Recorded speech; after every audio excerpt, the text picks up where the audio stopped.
So good morning, everyone. Morning.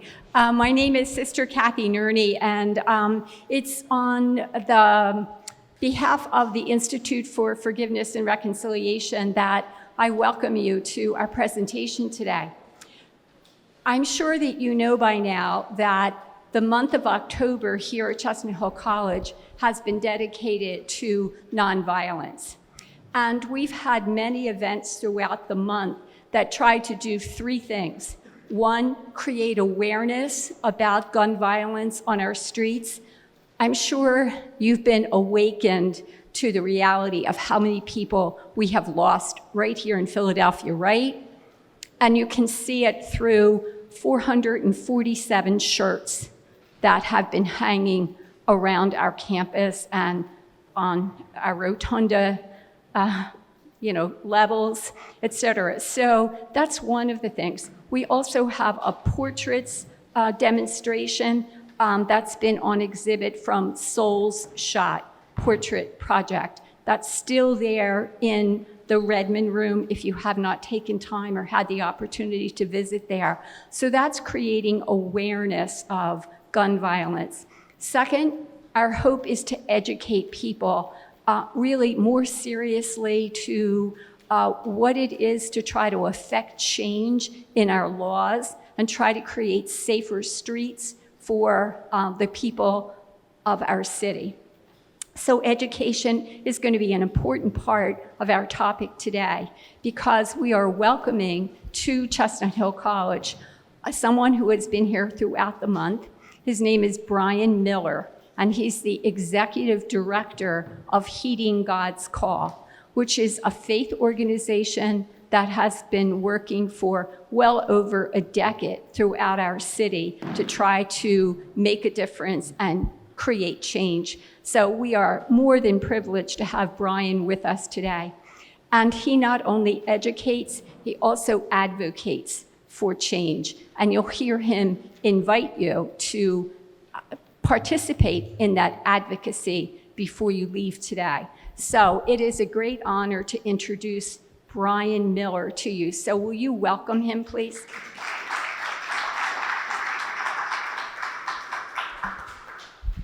Thanks, Kathy. Thanks very much. Okay, so I'm going to try it with the microphone here. Can you all hear me in the back? Yes? Well, if you can't, tell me. So you heard I'm Brian Miller. I'm Executive Director of Heeding God's Call. Our full name is Heeding God's Call to End Gun Violence. For several years, we were just heeding God's call, and as you know, God has lots of calls on us. So we extended the name to Heeding God's Call to End Gun Violence, but typically I just say it once, because it's a lot to say. So I will refer to it as Heeding God's Call or just Heeding for short. Being here, by the way, and especially being up here, reminds me of an experience I had when I was in college. I went to a little school in Pennsylvania called Dickinson. It's out in Carlisle, and it was good 4 years. I really enjoyed it. But I was originally a political science major, and one time I had an American government course that was, the classes were 3 hours long. I hate things that long. And it was a struggle to stay awake. I'm sure you've experienced that sort of thing yourself. And this professor, whose name I won't use, but anyhow, he was incredibly boring speaker. And he would start every time sitting behind a desk, or a table, really. And then after a while, he was a little, relatively short man, kind of round. After a while, during this 3 hours, he'd get up from sitting down, he'd slide the chair in, and he'd stand behind the chair and talk for a while. And then after that was over, or another several minutes or whatever, he'd then walk around the front of the table and he would sit on the table, which was fine. But he had a reputation, frankly, of liking alcohol a lot. And in this particular incident, He was sitting on the edge of the table, and he just fell off the table, right on the floor in front of us. And then we're all like, because he was a little small, we're all like craning our heads to our necks to see what happened or where he was. And he just popped up and kept right on with the lecture. So I thought about this before I came up here, and then I came up here and noticed that I'm going to be standing on a platform. It's not a very large platform, so I promise you, though, I will not fall off this platform. At least I hope I can promise that. Anyhow, today I'm going to talk to you, and we're going to have a question and answer period when I'm done. And that's because, one, because I love question and answer periods. It's an opportunity for there to be interplay instead of just me talking.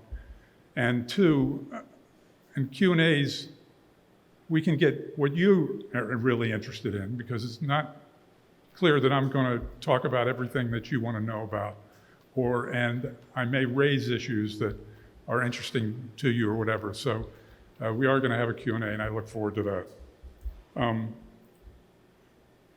going to talk mainly about my experience having to do with gun violence prevention, and hopefully use it as a way to also talk about the issue of guns, gun violence prevention, advocacy, how advocacy is done, the parts of it, and what works and what doesn't work, and a little bit about politics.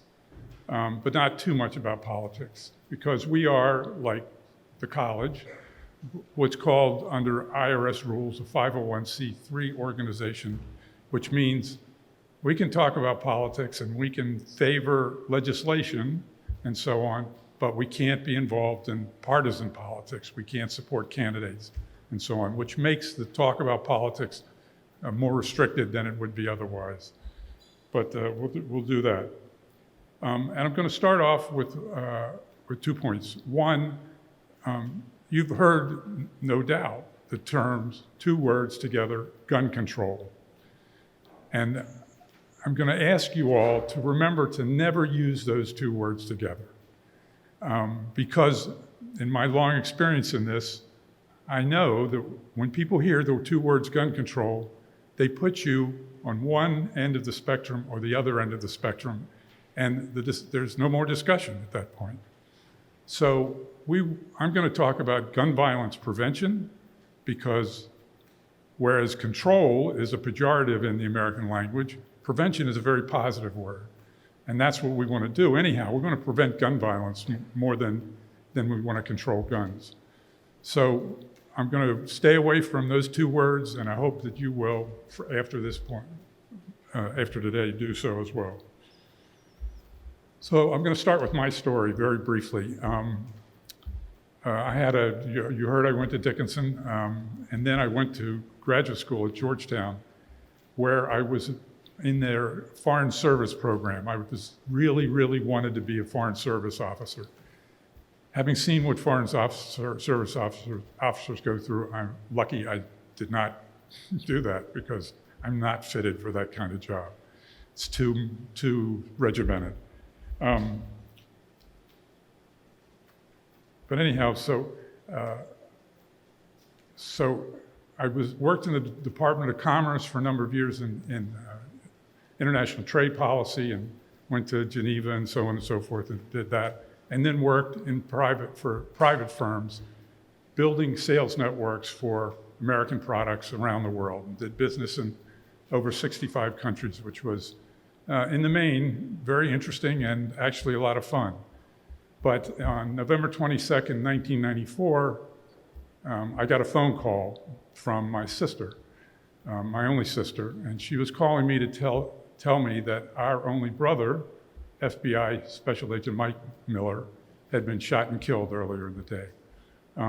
Mike was working at a desk in DC Police Headquarters on detail from the FBI that he was working on on solving cold case homicides. And a man walked into the Washington, D.C. Metropolitan Police Headquarters. He just walked in the door, walked up to the 2nd floor. He was looking for the chief of homicide to kill, Buddy was all hopped up on drugs and anxiety, and he saw the word homicide on the door for the cold case homicide squad. He opened the door, stepped in, pulled out his MAC-10. Now, MAC-10 is an assault pistol. It's about this big, fits very nicely under a sports jacket, and that's the case this time. And he pulled out his MAC-10 and started firing. First bullet killed Mike, hit him right in the forehead and killed him. Then he shot a DC police sergeant who was in the room, killed him. And there was an L-shaped room, and around the corner was Mike's female FBI partner, who then came out from the corner with her gun, and there a gunfight ensued. They killed each other, and so on. So it's a very famous case in Washington, D.C., and among the FBI. But I was still working in international business when it happened, and it was so shocking to me, and still is so shocking to me, that I decided to involve myself in gun violence prevention as a volunteer. And I started volunteering for a little tiny group. I lived in Haddonfield, New Jersey at the time. I saw somebody here with a Moorestown sweatshirt on. I lived in Haddonfield, and so I found this little organization called Ceasefire NJ. Tiny. They had 6 people on their board, and that was it. And I went to them and I said, you know what, I'd really like to do this for the rest of my life. And they said, have at it, but you're going to have to raise the money for your salary because we don't have any money, which is typical of many nonprofits, I'm sorry to say, and typical of Heeding God's Call as well. So I started doing that there, and I've been doing it ever since. And without a doubt, I love my work, absolutely. I feel I'm a person of faith. I'm a Presbyterian, but I'm a person of faith, and I get up every morning and all these ideas come to me, things to do, and I feel like absolutely what I'm doing and what we're doing at Heeding God's Call is God's work, and there's no greater feeling. So doing the work I do is just wonderful for me, and that's a great thing. And I also feel like I'm honoring Mike every day when I do it. And if you've lost somebody to something like I did, you learn that you never stop loving people. And I still actively love Mike, and I have this idea that maybe he's looking down on what we're doing, and I know he believes in it. So there I was at Ceasefire NJ. We were working in the state of New Jersey. We were a secular organization. And when I was there, we began to look around for things to do. And at the time in New Jersey, and I'm going to compare New Jersey and Pennsylvania here in a minute, but at the time in New Jersey, the state was very close to, the legislature was very close to passing a law that would allow people to carry loaded handguns concealed on their person. And so that's what we took up as something to fight against. And we did, and we won. And New Jersey will never enact a concealed carry law. We canned that particular thing. But one thing when I started with Ceasefire NJ, people said to me, you have no background in nonprofit work and advocacy, and that was very true. But I said to them, I think I have an advantage over other advocates in the sense that all my time in business, the years I was 25 years in business, when you're in business, you have to be really focused. You can't try to do 20 different things at once.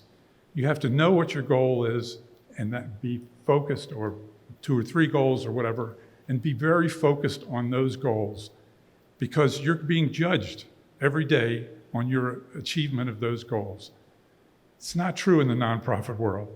And what I saw was too many nonprofit organizations, advocacy organizations, all made up of good people, really good people. And like good people, they want to do as much good work as they possibly can. I do too. But the history is that so many of these organizations try to do as much and as many different things as they possibly can, and they lose focus. and they end up not being able to be as successful at achieving goals as I believe is necessary and as my business career taught me.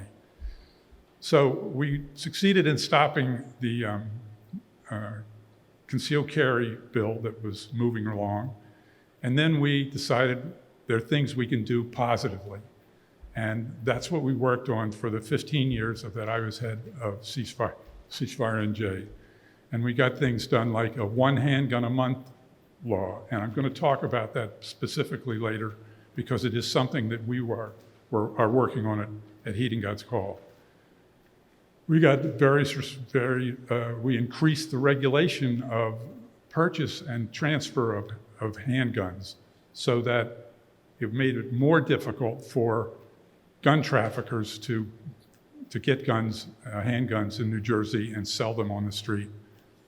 And we did a number of other things that increased the state of New Jersey's ability to regulate guns, particularly handguns.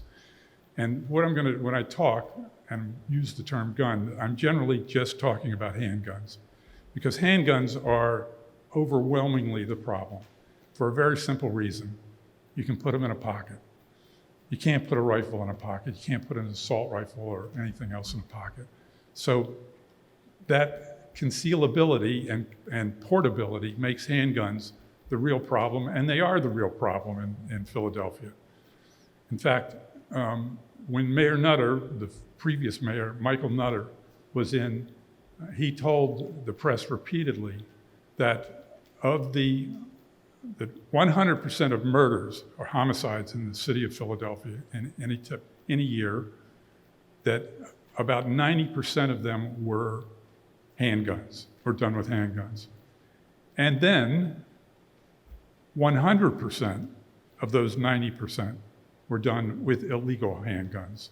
And a little bit later, I'm going to describe for you how those guns reach the street and the market. But we did a lot of work in New Jersey, and we were very successful, and to the point where New Jersey has one of the strongest sets of gun laws in the country, and most effective sets of gun laws in the country. And we know that because of the 51, including DC, states in the United States, New Jersey is always in the bottom 5 in terms of per capita gun death and injury. So Pennsylvania, I said I'd compare the two. Pennsylvania is always just above the national average. But the gulf between Pennsylvania and New Jersey in terms of lives lost to gun violence is massive. And New Jersey's problem is not New Jersey regulations or whatever. New Jersey's problem is Pennsylvania because they're so effective in New Jersey of making it so that when guns are sold, they don't end up on the street. So in New Jersey, when police recover guns from crime and trace them back to where they were originally purchased, less than 20% of them were originally purchased in New Jersey. Over 80% of them were purchased in other states and brought to New Jersey. But in Pennsylvania, it's exactly the opposite. In Pennsylvania, over 80% of the guns recovered from crime in this state were purchased right here in Pennsylvania. And that's one of the reasons why we work so hard on what 1 handgun a month I'm going to discuss with you later. So we did a lot of work in New Jersey, and it was very successful, and I'm very happy with it, to the point where my board, which had grown way past 6, my board said, you know what? Our problem, as I just described, is Pennsylvania. It's really not very much advocacy about gun violence prevention in Pennsylvania. Maybe you can spend some time over in Philadelphia sort of getting it started and showing some things that work and don't work. So I started doing that. I started spending about half my time in Philadelphia. Then the corollary is I met a beautiful woman, and now I live in Philadelphia, which I love. Philly is a great town. So, but the particular event that brought me over, other than meeting Deb, was that somebody asked me to attend a meeting in, it's called the Church of the Advocate. It's an Episcopal church at 18th and Diamond, and has a great history of advocacy. And I was invited to a committee meeting that they were working on putting together a public event at the end of a conference that was being held at Arch Street Meeting House. It was made up of, organized by Quakers, Church of the Brethren, and the Mennonites, the three historic peace churches. I was just going to go to this meeting and provide some advice, and they came up with such great ideas that I was hooked, and I've been doing this in Pennsylvania ever since. And one of the things that I learned in New Jersey, working in secular gun violence prevention, was that the missing component in this country to the gun violence prevention movement is the faith community. If you look at American history, and you look at national social movements for change, whether it's slavery, civil rights, unions, suffrage, and I can name others. In every case, the American faith community, if they have not been out front as the leading organization, they've been one of the leading organizations. This is true for all those movements, but not for the gun violence prevention movement. The extent of the faith community's involvement in the gun violence prevention movement generally is that the large secular organizations like the Brady Campaign, Giffords, Everytown, whatever, they invite, when they have events, they invite a Catholic priest, a Protestant minister, a rabbi, and an imam to do like this, stand in front of microphones, talk about the issue of gun violence prevention, and when it's over, they send them home, and that's the extent of their involvement with the faith community. And that's what's different about Heeding God's Call, because we believe that the faith community is in fact inside the churches and the synagogues and the mosques.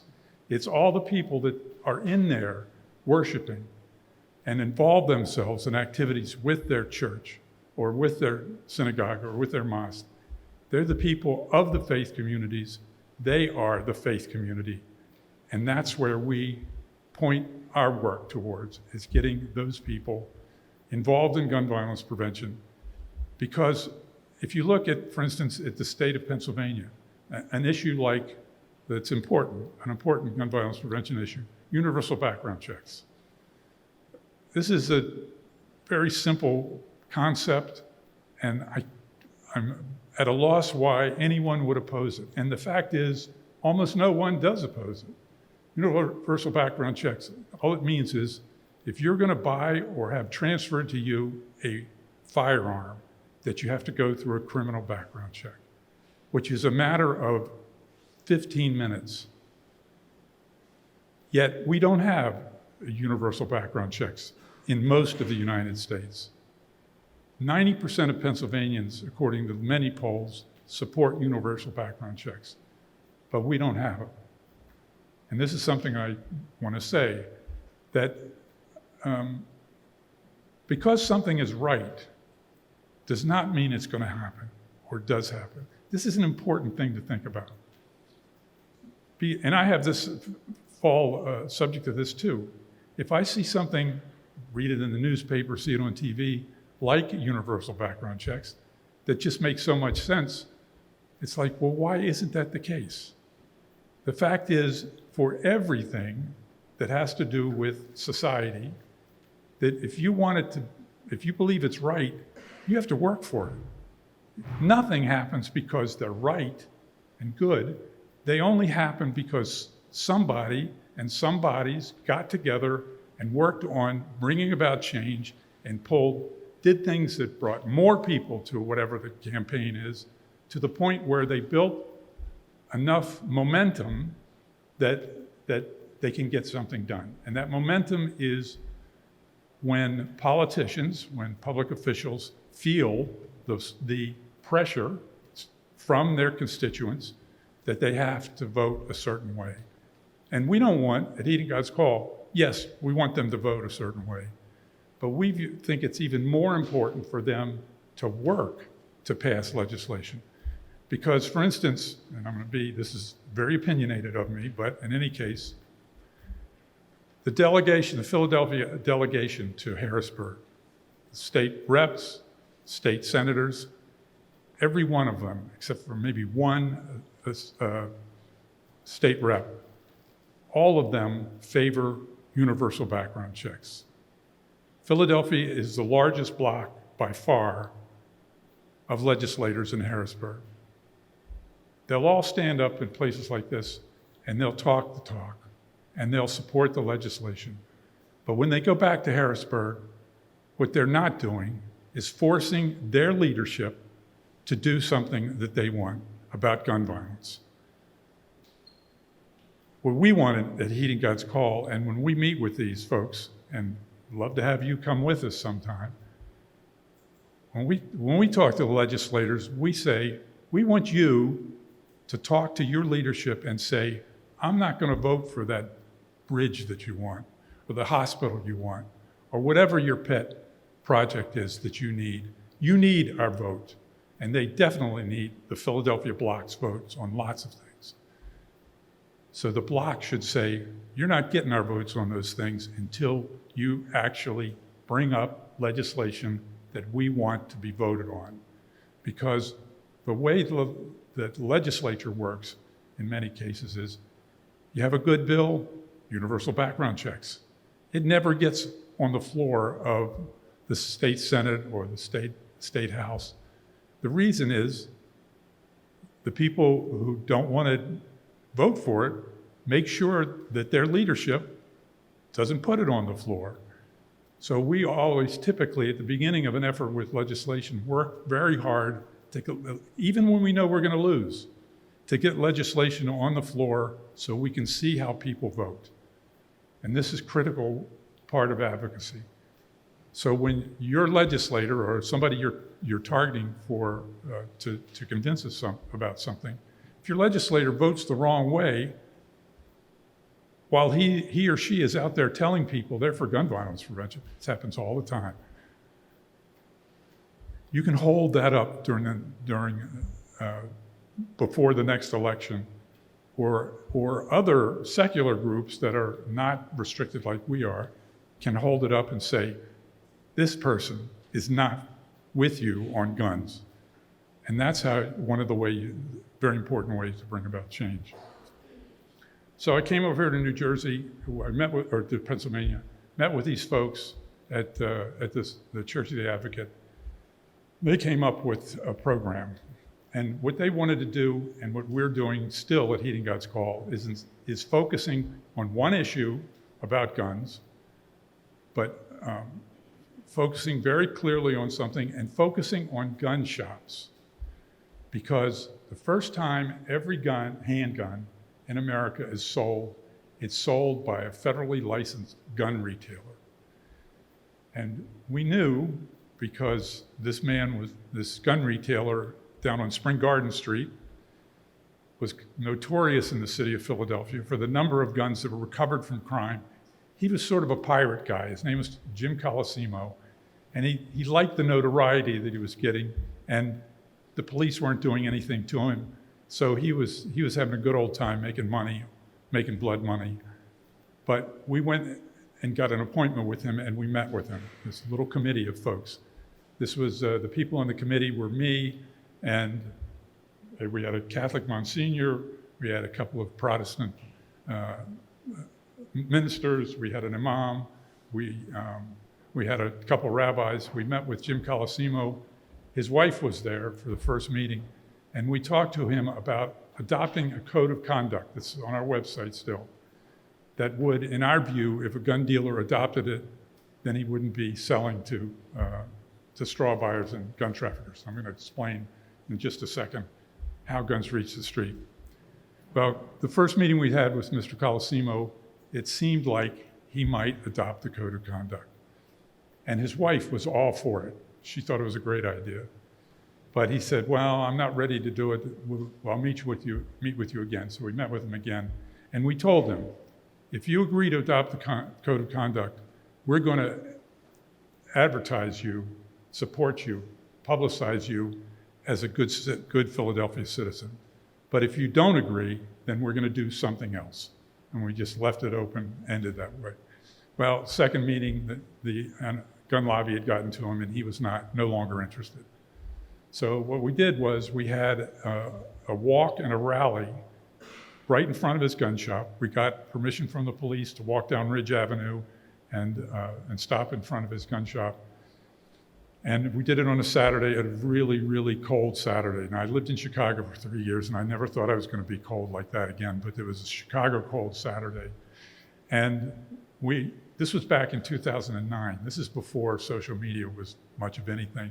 People had their individual little email networks, and that's all we had were 8 people with their individual email networks. We each sent out and asked people to come to this event.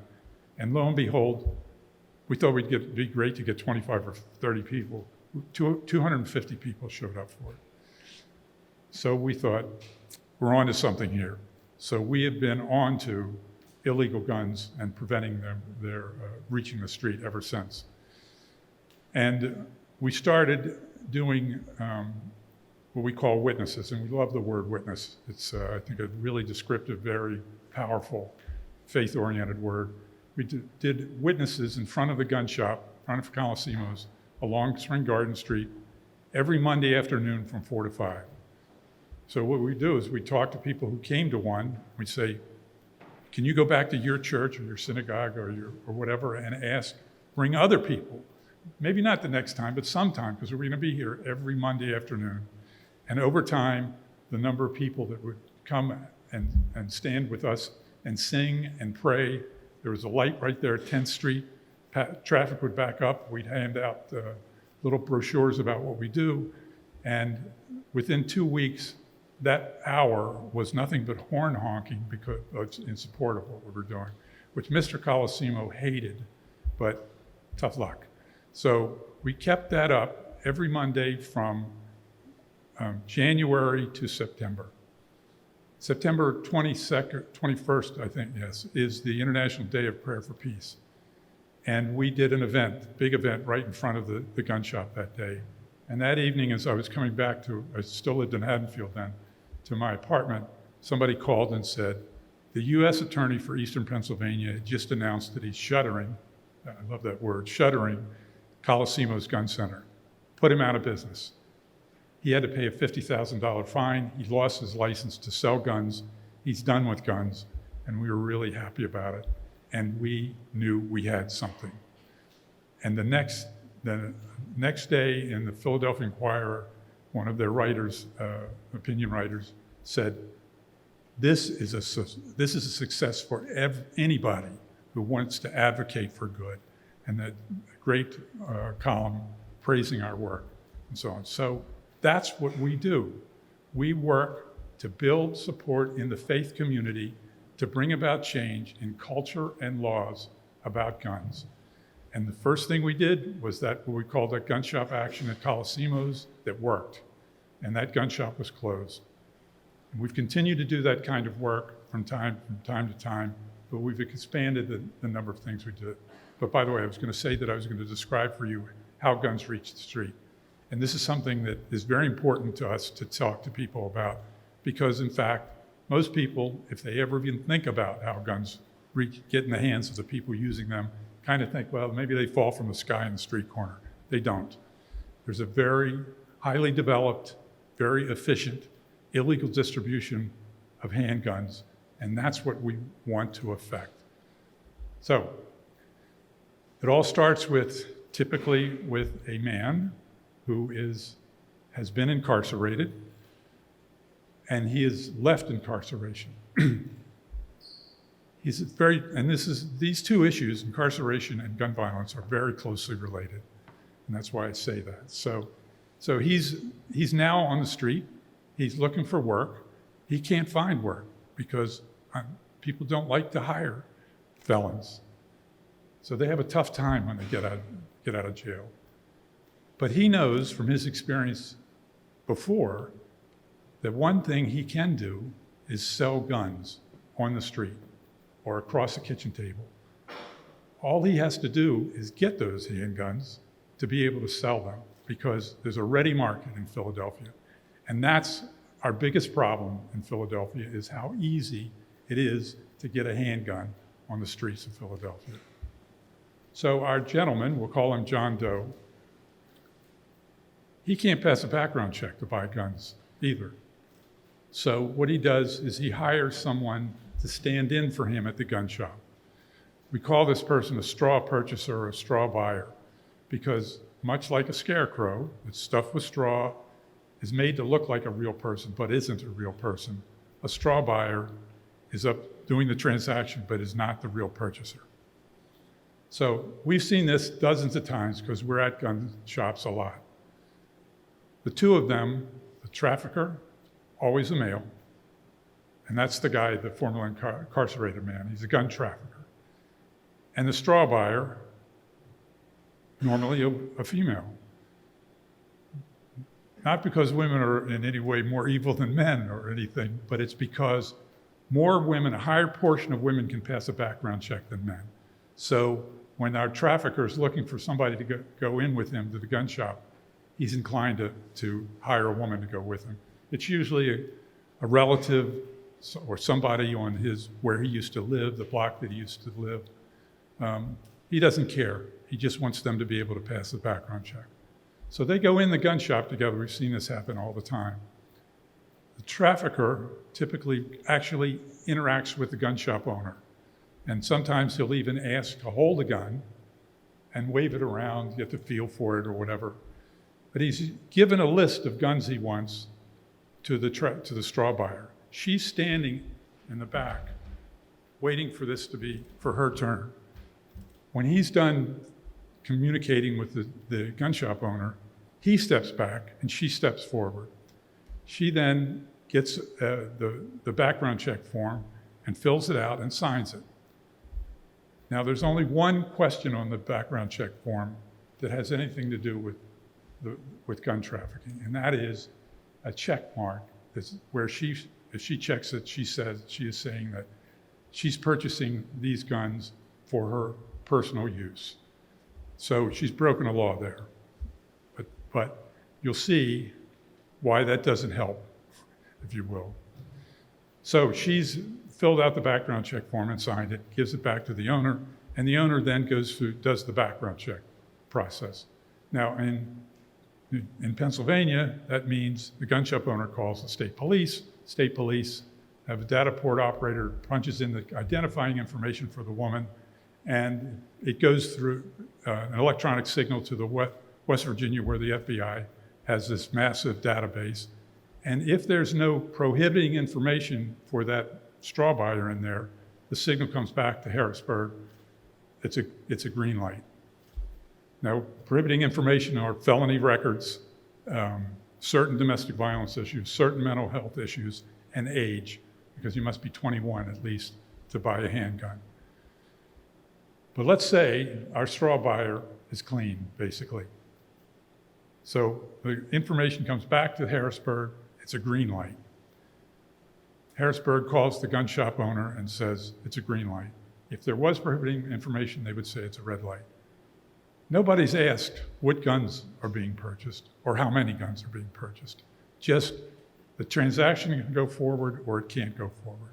But in the case we're talking about, it's a green light, so the transaction's going forward. The gun shop owner puts guns in a paper sack, just like you buy groceries. He's already gotten the money from her, and he hands it across the counter to her.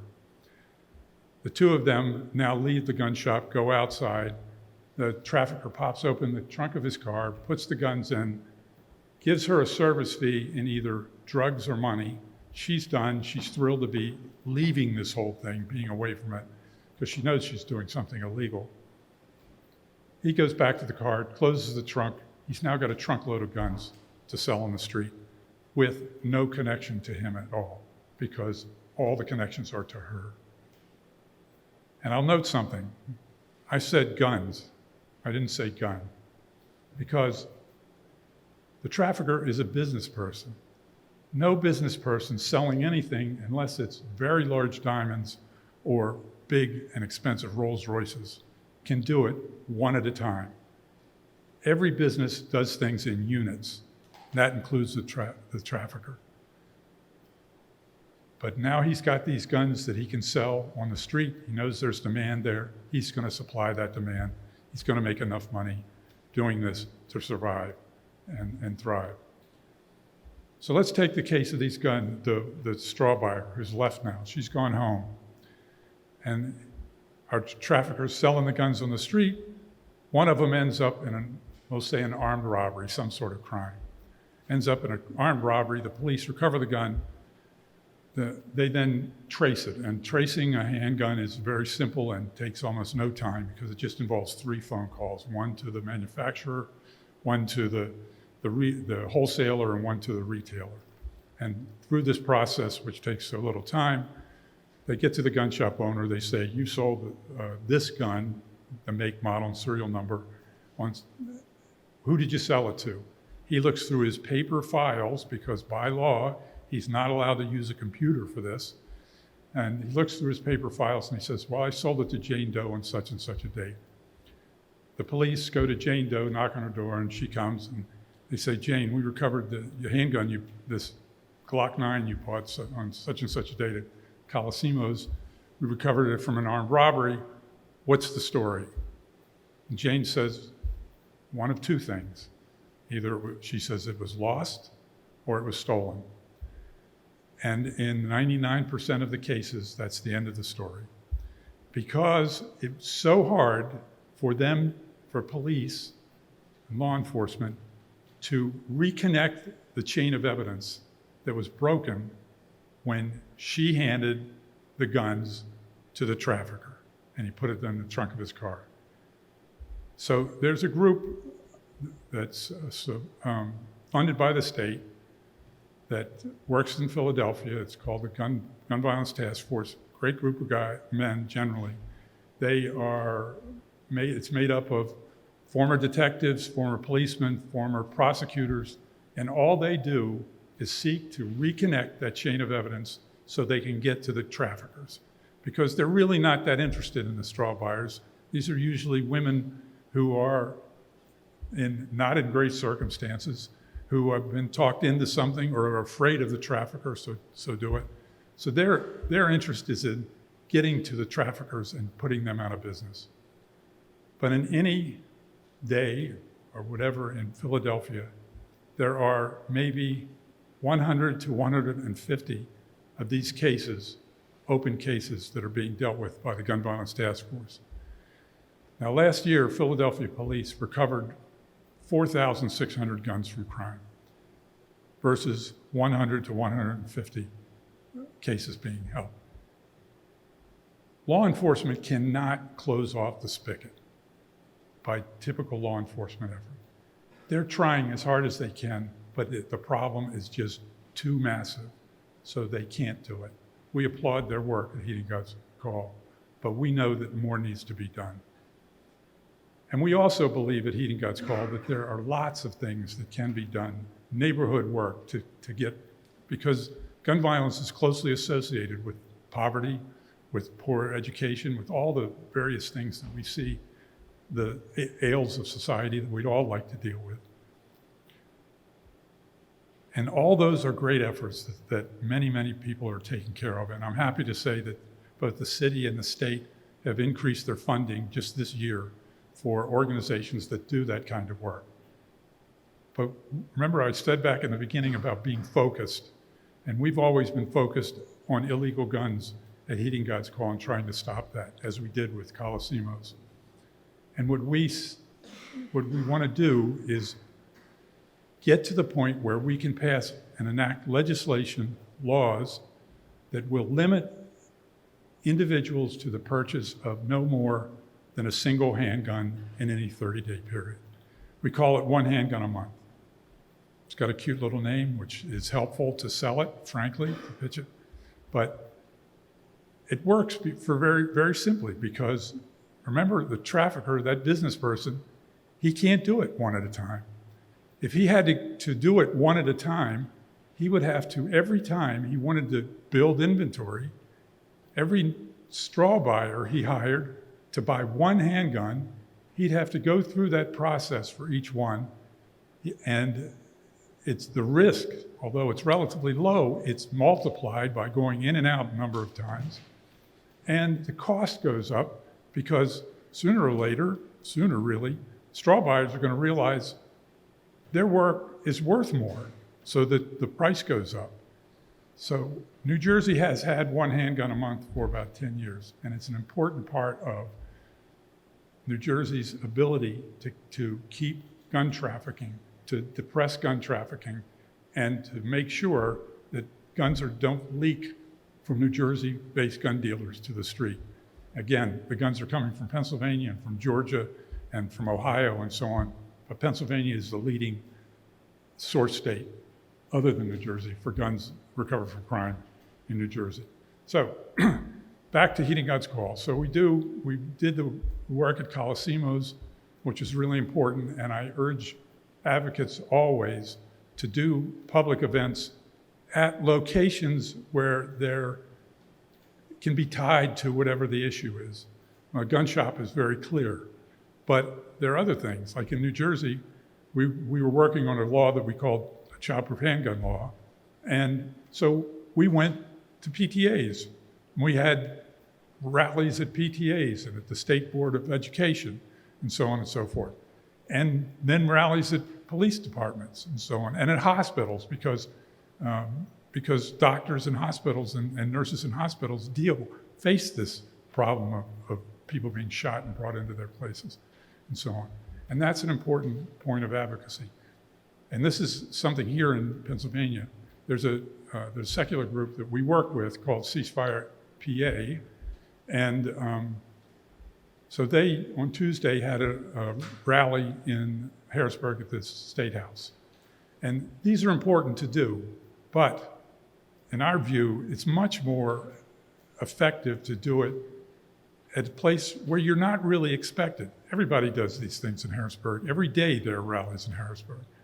So we would suggest do it at the kinds of places that I mentioned before. Do it at a police station, do it at PTA, whatever, and so on. So I think that's important. So we started with these gun shop actions like at Coliseumos, and then we expanded to do what we call murder witnesses, gun murder witnesses. And these are just what they sound like. They're little outdoor pseudo worship services. When there's a shooting, a murder, gun murder, we will wait to do the event, to give it some time so that the families can have funerals or whatever, and maybe a little time to settle. And then we reach out to them, and we reach out to, we Google all the faith communities within a certain radius. We reach out to all the clergy, say we're going to do this event on such and such a date. We'd like you to come and speak, say a prayer, lead a song, responsive reading, whatever, and we'd like you to bring your flock. And so we end up with a bunch of people standing on a street corner exactly where there's been a murder, attracting attention from the people in the neighborhood. And there's nothing that TV likes to put on better than people in clerical collars and so on demonstrating something. So we get TV attention. And we're not ashamed to seek that sort of publicity every chance we can, because every chance we get that publicity, it's a chance for us to talk about how guns reach the street and to talk about one handgun a month. And we know we have a long road with this one handgun a month bill. It's now it was introduced in the Pennsylvania House last year by a Delaware County representative named Mike Zabel. But we know it's going to be, I would say, at least 6 years before we can get it done. It took us 6 years with that childproof handgun thing in New Jersey, and New Jersey is an easier place to bring about change than Pennsylvania. New Jersey is a change state. Pennsylvania is a status quo state. It's tough here. And the way the legislature is set up makes it even tougher. But we're going to do it. we're going to do it. We're going to get this law enacted.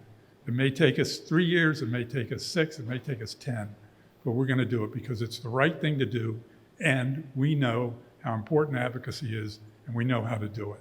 So we're going to get it done. And the critical part of it, I talked at the beginning about the missing faith community. A critical part, absolutely critical part, the critical part of it is getting the Pennsylvania faith community involved in gun violence prevention writ large, but especially in enacting one handgun a month, because that's what's missing. We're gonna events like this, talking to you all today, when the Archbishop was here 2 Saturdays ago. That's sort of a thing. I talked to him, and he's now very interested in working on gun violence prevention, which is an absolute thrill to me. And we got 2 TV stories. We got in the Catholic press. This is really the most important part of publicity for us, is getting in the Catholic press, because until now, the Archdiocese has really pretty much ignored the issue of gun violence prevention, which is mind-boggling to me. But now I feel really optimistic about involving the Archdiocese. And one of our approaches at Heeding God's Call to get the faith community involved is to focus on specific faith traditions one at a time. So we started with the Episcopal Church, just because I had a friend who was a priest, a new priest. And now there's an the piece of paper you have there. If you look down at the bottom right corner, there's an orange thing about an organization inside the Episcopal Diocese of Pennsylvania that's called Faithful Witness. They work directly with us on activities, which is fantastic, because working with the diocese, the Episcopal Diocese, they can put out news, reach out to different parishes, and do. Their bishop has been coming to our events for at least 2 years now. It's a way to spread the news and teach people how guns reach the street, and then get them to come to our events. And one of the things that I'm absolutely thrilled that this college had what we call our Memorial to the Lost. The one on here is white shirts, but the one out here is actually colored shirts. We started with white shirts, and then we learned to go to colored shirts. And that's one of the beauties of advocacy, is you get started at something, you start dealing or working with more people over time, and somebody says, well, it'd be great if you did colored shirts instead of white shirts. So we changed to colored shirts. And everything we do, almost none of it leaped from our foreheads. Most of it came from people who participated in an event and came up to us afterwards and said, this is a great event, but what do you think about doing this a little bit differently? So we are constantly changing, altering what we do to take in that advice. So we started with a Memorial to the Lost. The first one was at Chestnut, right up the hill, Chestnut Hill Presbyterian Church. It's going to be back up there on the 30th, I think. And it was going to be a one-off. We were just going to make this memorial once. That's all we had in mind. So we had the youth groups from 2 churches in the fellowship hall marking up the t-shirts. And if you've seen the t-shirts here, you know that each t-shirt has the name of someone that was murdered with an illegal gun, their date of death, and their age at death.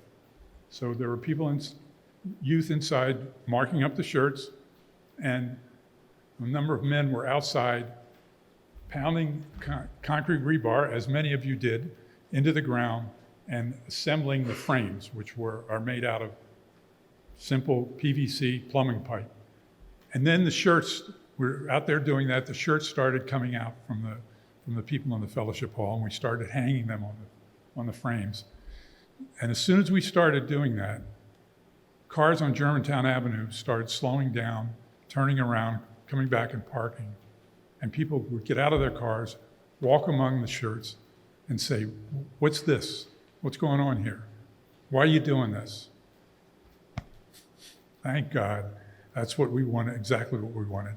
So we could talk to them about what we do, how guns reach the street, and ask for their support. But we still were looking at it as a one-off. And then the TV cameras showed up, and it was all over the news. And when we left, the next day, we got a phone call from somebody at a church in North Philadelphia that had seen it, and he said, "You know what? That's such a great idea. We'd like it for our church. Can you do that?" And we've discovered that it's portable, as you all know. And we, at the end of 2 weeks at Chestnut Hill Presbyterian, we moved it to this St. James, there's a National Baptist church in North Philadelphia, and put it up there. And that's been a continual thing. The memorial continues to move around the Philadelphia area. Every year we do a new memorial. We use last year's, the just past year's data on who was killed, how many were killed, when and where, and so on and so forth. So we have a big event on Martin Luther King Day in January where we get lots of people together because we got a lot of shirts, unfortunately, and we'll have even more this next year. But any of this work is really inspiring to people. And I noticed that when we were here the day we put the memorial up here, that the students that participated were really, to use a term from my age, into it and enjoying the experience, and I believe inspired by it. That's great, because not only did they now learn a little bit about the problem and how to deal with it, but now I think many are inspired to go beyond that, and that's fantastic. We need young people to move forward, because we're not going to be here forever, and so on. So we started with the Memorial to the Lost. We still do the Philadelphia one. The current one is 447 shirts and frames. But people very soon from outside of Philadelphia saw the memorial somewhere and called us up. And am I almost 45 minutes? Okay, I'm almost done. Good, perfect. So now we have actually 8 different memorials to the lost in 8 different locales. So there's all 5 counties around Philadelphia, Lancaster, and the Lehigh Valley, Central Pennsylvania, and Pittsburgh. So more and more people are seeing that, and more people of faith are becoming involved. And the final thing I'll describe for you are what we call gun violence awareness days. They're all centered on the Memorial to the Lost, but the piece of paper you have there is for a gun violence awareness day that we're having in media on November 3rd. We will start at a church, at Second Baptist Church in Media, and we'll do a little witness there, which will be some talk, some singing and praying in the 3 Abrahamic faiths, a little bit of education about guns, and we'll leave there and walk through the streets of Media, stopping at other faith communities on the way to a final one, which is Christ Episcopal Church, where we've established the large Delaware County Memorial. We will have small memorials at several of these faith communities and Media, so people get to see it and ask the questions that we love to hear, and so on. And at the second location, we will, again, have what we call a remembrance outdoors pseudo service, and a little more singing and praying, and a little more about education about gun violence, and a little more call to action, which brings me to the end of this, because I want to have a call for you, and that is, at the back of the room here are packets of letters. These letters are to legislators, and it depends. There are 2 sets. One is for people who are Pennsylvania residents, and the other is for non-residents. So you can separate yourself depending on whether you live in PA or not. But starting with the PA packet, there are 5 letters. And when you look at the packet, you'll notice that these cover your 2 U.S. senators, a U.S. representative, congressperson, a state senator, and a state rep. The only ones that are addressed to someone are the ones to the U.S. senators, because everybody in Pennsylvania has the same 2. Toomey and Pat Toomey and Bob Casey. But we can't address the others because everybody comes from different places with different districts with different legislators. So we learned this through trial and error over time. So what we do is, and you'll see it, we leave blank the addressees on the U.S. rep, state senator. If you will fill out, you don't have to do this, by the way. I'm inviting you to do this. If you want to do this, there's a place to put your name, address, and email address, and sign it. Once you do the packet, leave it there on the table. We'll collect them, and we'll take them back, and volunteers will, using your contact information, will determine who your legislators are, fill out the addressee, and make sure that the legislators get it. So eventually you'll hear from those legislators and so on. It's an easy thing to do. It takes a little time. It's not hard work. It's really effective. Letters in the hierarchy of different things you can do in terms of advocacy, letters are pretty high up on that hierarchy. Now, the other packet is for people out-of-staters. There's no way we can figure out your state reps and your state senators. So we don't include those. We just focus on federal legislators. And all of the letters deal with legislation that we believe that Heeding God's Call is important gun legislation, usually to support it. But on the Pennsylvania local stuff, there's a bill right now that's being considered to allow people to carry handguns loaded and concealed without having to get a permit, which we oppose. So that's in there. Anyhow, so I'm going to send you to do that in just a second.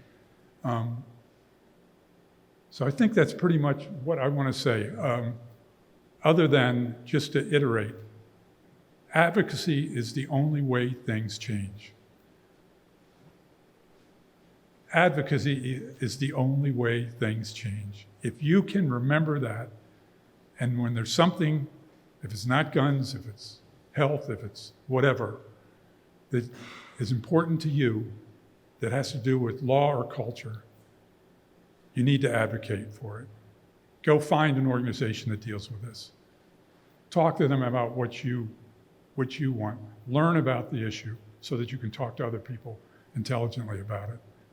Sign up to be part of their activities, to be on their email network, to follow them on Facebook, whatever different ways, but be a part of it.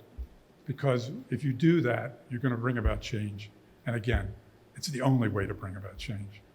So thank you very much for taking the time. I would love to answer some questions or just expound on things. So who's got a question?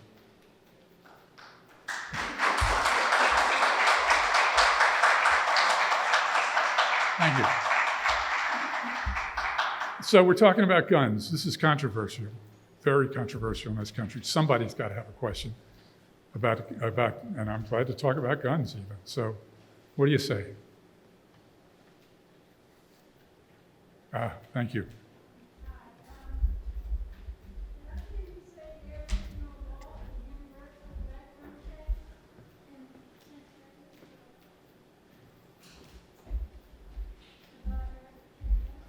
The question is there a universal background check law in Pennsylvania? And the answer is, there is a universal background check law in Pennsylvania. It's unusual in that among the states in that sense, but it's a very weak universal background check law.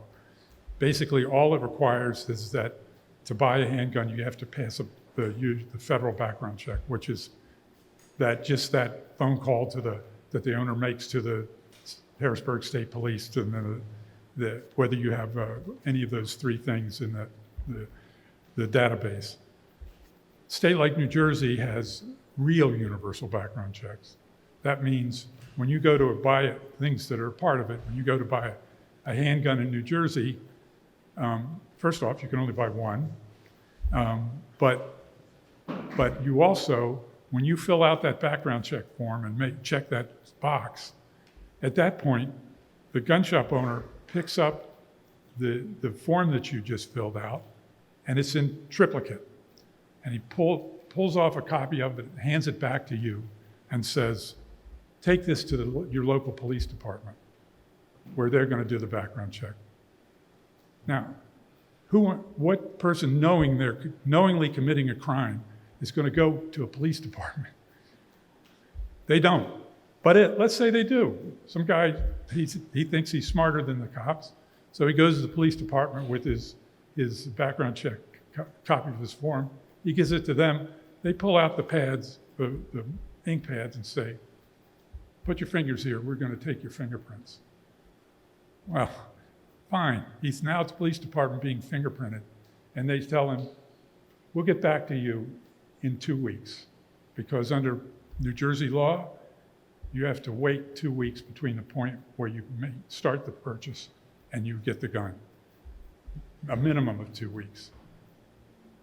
That's another disincentive to gun trafficking, because what gun trafficker wants to go through the background check stuff that I just talked about, and there's more, give the gun shop owner the money for the transaction, have to wait, worry about what's going to happen during that 2 weeks. It doesn't happen. So that's why New Jersey, it's much harder to get a gun in New Jersey than it is in Philadelphia. That's one question. Oh, come on. You're going to let me finish class? Yes, sir. I'll follow up on that. So I don't think there's anybody who watches TV or reads a newspaper who doesn't know what a terrible, out of control situation gun violence is just in Philadelphia. I don't know how public officials are not held more accountable. But I guess I'd like to hear a little bit more about why it is just such a huge mountain to move, when everybody cannot deny that it is just an out of control problem and just a huge embarrassment called Philadelphia. Did you all hear that? It basically, the question is, how come, basically, we're in this situation in the country? Because gun violence is all across the United States, but it's the worst in the country here in Philadelphia. Philadelphia, of the 10 largest American cities, has the worst gun violence prevention per capita rate. Chicago gets all the press, but Philadelphia actually has it worse. How come this is the case when virtually everyone knows that it's a problem? Gun violence is a problem. And by the way, I don't use statistics very much when I talk, and I'm not going to, I hope I didn't today, but there's one that's, I think, really sort of shocking, is in a typical year, the city of Philadelphia suffers more gun murders than any developed country other than the United States. So 1.5 million Philadelphians, population of Philadelphia, suffer more gun murders than Germany, 85 million people. Japan, 120 million people. Canada, much smaller than the United States, 28 million, I think, something like that, but much larger than Philadelphia, and they suffer a fraction of the gun violence that we do. So I would say the main reason that things are the way they are is inertia. That many years ago, the gun lobby was very smart. I mean, I have to say, I hate the gun lobby, but I admire them because they're They're very smart. And they did things looking down the road. They set things up that the advocacy community, which was much smaller than it is now, just didn't have anything. It was done before they could stop it. So for instance, there's a national law called the Fair Commerce and Firearms Act, or something like that. They always have really cute names. And it basically says that gun manufacturers are immune from civil and criminal suits for the use of their guns. The gun industry is the only industry that is fully immunized from that sort of thing. The aircraft industry, for instance, when there's a crash, which God forbid there is, they are partly immunized, so they don't have to pay all the claims. This is true for every industry. If their product is misused or it causes damage, then they have to pay claims, not the gun industry.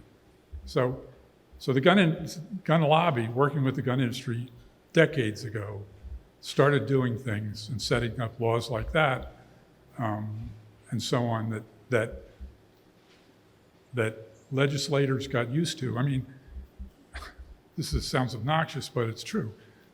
Legislators, there are very few exceptions.